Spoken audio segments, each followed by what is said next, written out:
between like Weinstein, whatever his name is, and R. Kelly or Bill Cosby, what do you think are the major differences when it comes to this case or these cases that why the situations are the way they are? Well, it's clear to see that black versus white, right? That's definitely evident. But I still think that the cases are so different. I think that Bill Cosby and R. Kelly's case are mirror images. I don't feel like the Weinstein situation is a mirror is like the R. Kelly situation. I think that the Weinstein situation It's is a full more, different case, yeah. Yeah, it's I think it's different. Weinstein was very much pay to play. If you want a part, you gotta get on the couch. It's like that was it. It's a big conspiracy. Like he was part of a big conspiracy. Like he ran. You know what I mean? Like he ran a big part of Hollywood. So he had a lot of influence. Whereas R. Kelly and Bill Cosby, they weren't running with their money. Yeah, and they not really with influence. Not with and power. that's what I was trying to say about judges. He's so high that he can influence people who just even love his movies of influence. So judges, and they want to bend over and shut down courts and stuff for him. Yeah. They don't want to do that for R. Kelly. And he's been doing this. Well, for because years, R. Kelly right? and Bill Cosby are black famous people, right? Compared to Weinstein being a worldwide famous person, right? But Weinstein was also, in my opinion, I didn't really know about him, right, because he's not the face, right? No. Whereas R. Kelly and Cosby, they're the face. No, Weinstein is the face. Yeah. And but has been when the I think face, of but maybe when I think of movies, I don't think of starring Harvey Weinstein. No, right. But right. Because he's Miramax. It's Miramax, and you will see Weinstein before the movie starts. Yes, and then even that, you will see Weinstein when you see. It's not Warner Brothers, but you see Weinstein and Co. If you look at the movies from the very beginning, you will see Weinstein and Co. But I agree with what she's saying. You weren't thinking him. Like I was never thinking. But that's because maybe you guys aren't in it. Exactly. But as an actor, I knew about like the whole casting couch came from Weinstein because he's been doing this for years. Wow.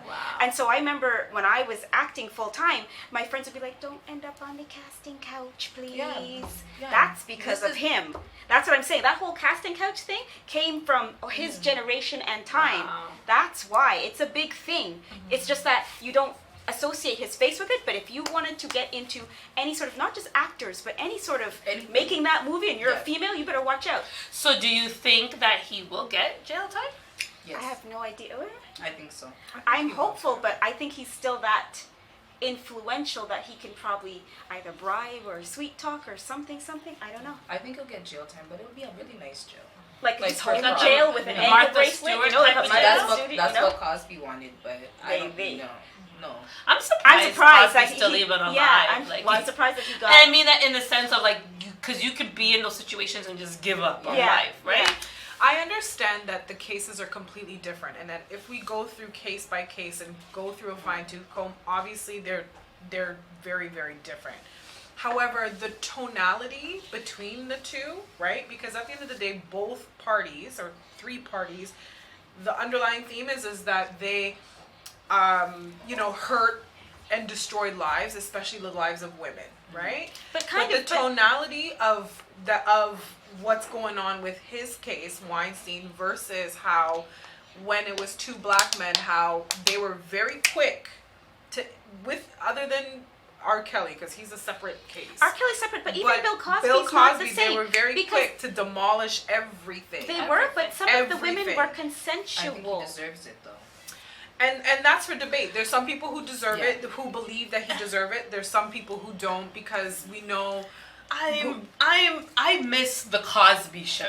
Like, I miss that. So I look at it differently now. I look at it differently. I see him, but then I see. But I have great childhood memories from watching the Cosbys and the Huxtables. I got great childhood memories from R. Kelly's songs. That is true. That is very true. Actually, R. Kelly's music now, like, there's always an image. Weddings are not the same anymore because you can't step in the name of love anymore, you know? Yeah. There's always an image in my head when I hear R. Kelly's music. The Cosby's not as much. I think back, my childhood when we used to laugh about, the Good Times and Theo and their shirts, and the Gordon Gartrell shirt. But then I look at Bill Cosby going to the obstetrics room in his little office, and I'm like, what could he be doing in his little office in the back there? Huh? That is true. If we take like the sexual part out of it, okay, at the end of the day, like a running theme as well is that they're always quick to demolish the black man versus the white man. White men can get away with a lot because I've worked in corporate for many, many years. And I have seen white men who are in the top of the top get away with all sorts of madness when it comes to sexual assault with women and beyond that. And it is usually swept under the rug, right? Or they just disappear. You just don't see them again. But if a black man does something similar or in the same realm, they will be very quick to put it to the forefront, exploit him, make sure that they bring him down. And I'm not saying that they're right. Because if they're wrong, hell, go to jail. Get reprimanded. Because if you are hurting women, 100% I'm not going to back you. But it's also very interesting to see that even a white man that might not necessarily have as much influence, they will get a pass 9 times out of 10 to continue on doing what they're doing or just be hidden, versus a black man who will get reprimanded and then it crushes families altogether beyond just the inner circle of who he may have already But that just goes back to the white privilege, or that just goes back to culture and our color and what it is. Because I do feel like being black is a threat. No matter what way you cut it, either in a positive or a negative way. Being a black individual is a threat. And I wish we could talk about that a lot more. I also realize here in Canada or even Toronto, racism or being biased or prejudiced is more than real. It's just not blatant anymore. Like you don't know, and it's either your own that's doing it to you. Somebody and I were talking about it today on the phone. Is like you can get it from other minority people. So Asians will look at you like, oh, you're this, or an East Indian person's looking at you like a certain way. You're like, hold on, are we not? Well, shouldn't we be on the same side?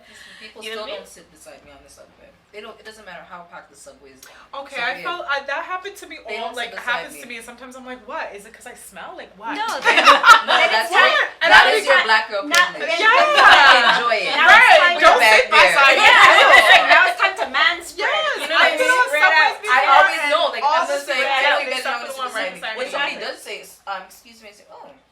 That's weird. Come sit there. No, I've never. Maybe because I drive everywhere I go, I've never experienced it, or I never paid attention to it. Yeah. Because I'm that type of oblivious person where you're like, no. Because for example, I actually had a situation during my election. Now that I'm realizing now that it was like this person looked at me. He was like, we really need someone there like you, and I took it as, okay, yeah, I see it like, yeah, well, of course you want somebody different, fresh perspective, but it really was one of those ones like, hey, we need a black girl. We need a black girl up there, or an angry black girl. Like, now that I'm sitting back realizing, I'm like, oh, I don't know if this is good or bad. How am I supposed to accept this, right? You have to spin it into something good. You know what? Real talk, I feel, and I know that this will not solve all the problems, but I think black people are way overdue with, like, we need some form of restitution.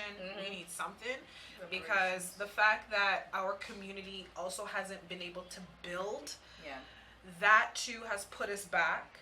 And then when we're unable to build, when we're unable to take care of our families, when we're unable to teach our own culture because we can only put our kids in schools that perhaps don't cater fully to us, or put them in an education system that doesn't cater to the black community. Even I'm hearing in Peel region how kids, are black kids in particular are just being treated ill and differently, and we know that happens everywhere, and then it just creates a trickle effect. It creates such a huge trickle effect, where we're seeing damage done in the homes. We're seeing women grow up with either one or no parent, or parents that aren't fully present, and then and same with men.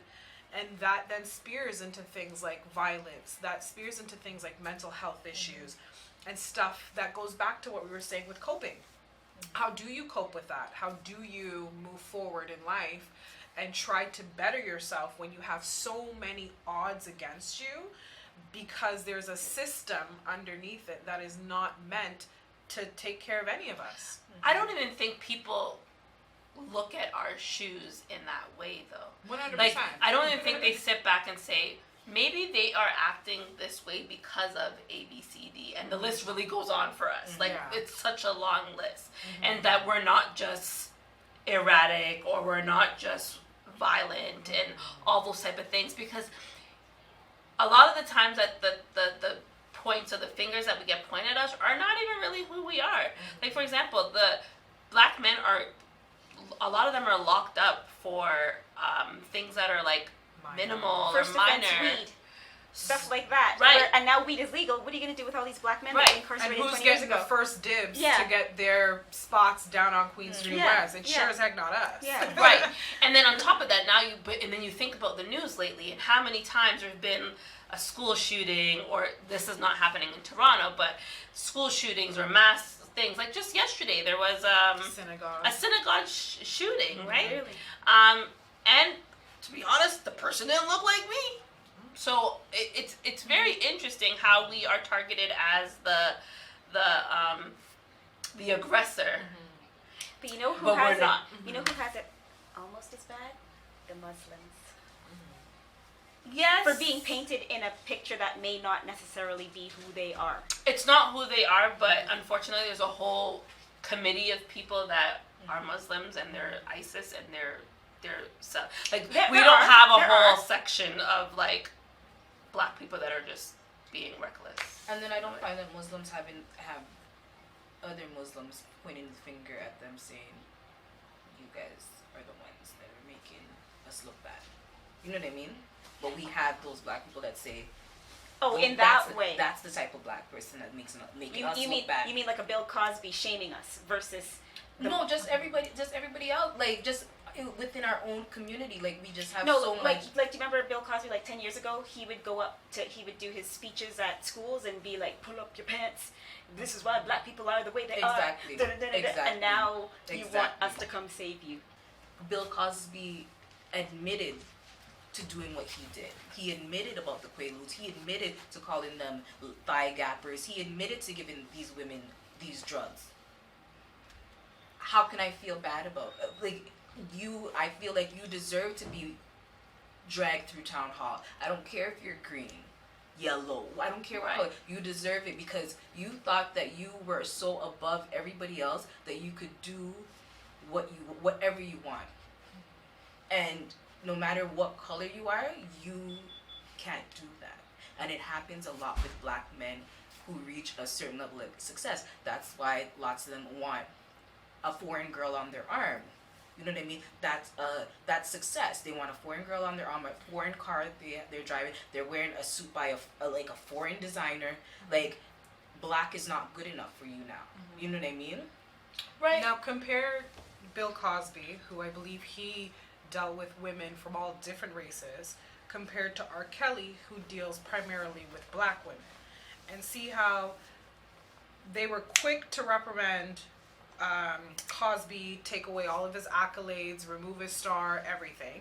R. Kelly is still technically free, although he's in and out of jail or what have you, and there's still the question on society whether or not he did or didn't do it. Whatever. What's the black community though 100%. that's allowed him to still be in this question of period. Absolutely, and again, it's again, black women, unfortunately, are seen as they can be disrespected and get away with it. I'm curious to know if he was doing this to a bunch of white women, if he would have gotten this far. No, he 20 wouldn't. plus years. That's what happened to Snoop here in Toronto or Canada somewhere, where that's why I had mentioned him before. He had tapped a camera assistant, a camera girl's ass, and she was white. And she did not like it. And she did not yell at him. She just went straight to the higher ups, and she got Snoop dealt with here in Canada or in Toronto. I never heard Snoop that story. will never do that again in Canada. And I think that's what you're supposed to do, right? I would have dealt with the exact same way. I'm not gonna. What do I have to say to you? You can just go to the higher grounds. I guess if you have that, in those situations, we have that platform to do that, right? But like I said, Me Too works for workplace. It doesn't work so well. In the streets. At a club in the streets. It doesn't at all, because simply, like, in your situation, you just get portrayed as the girl that calls police, and but that's what I'm supposed to do. Yeah, and it goes back to your earlier point, like, money talks. At the end of the day, if a girl has resources, if there's a woman who has access to resources, chances are, you know, her case might be heard very quickly versus if there's a woman who doesn't have a lot of resources but can claim that yes, this man in fact did assault me, her case might be sitting in the court system for years and years and Especially years. When he said, she said now. There's no proof on either way. Exactly. And so then it deters some women from even speaking. It deters some women for saying, forget it. Like, I'm not going to go there. I don't want to be the shame person who's going to now have a target on my back if I walk within my community and speak about the illegitimate, what somebody did to me, and have that target on my back. We definitely have it in our community. I remember watching a TV show and a black woman was sexually assaulted, and she pretty much said, like, people are going to look at me differently. They're not going to believe me. They're going to believe that my skirt was too short or I drank too much alcohol. She's like, I don't even want to deal, like, pretty much said, I don't even want to deal with it because the blames will always fall on me. And that's a sad. A man can never drink too much and have his shorts a little too high, and you know, and or wear a Rolex and get robbed, and it's never his fault, you know. Thank you again, ladies.